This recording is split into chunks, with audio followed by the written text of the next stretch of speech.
Carmel அன்னையின் 3ஆம் நாள் நவநாள் தியான சிந்தனை.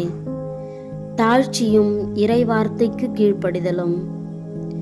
கார்மேல் அன்னை நவநாளின் இந்த 3ஆம் நாளில் பரிசுத்த கத்தோலிக்க திருச்சபை அன்னை மரியாளின் வாழ்வில் மிளிர்ந்த 2 மிக உன்னதமான நற்பண்புகளை தியானிக்க நம்மை அழைக்கிறது.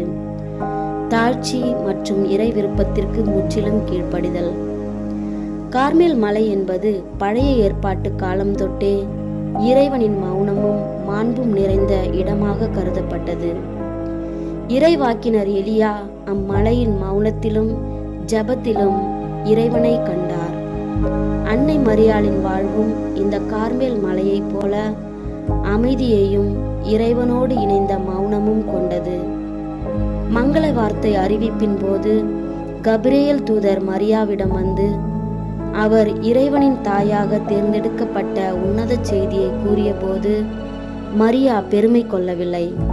மாறாக அன்னை மரியா தன்னை மிக தாழ்ந்த நிலைக்கு கொண்டு சென்றார்.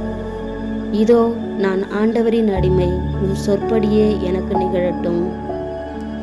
இந்த ஆம் என்ற ஒரே ஒரு கீழ்ப்படிதலின் வார்த்தைதான் உலகத்தின் மீட்பிற்கு திறவுகோலாக அமைந்தது. ஜெபம்.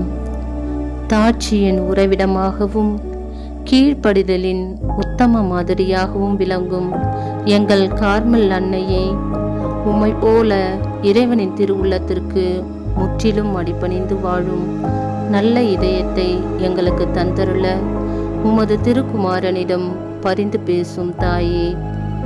ஆமேன்.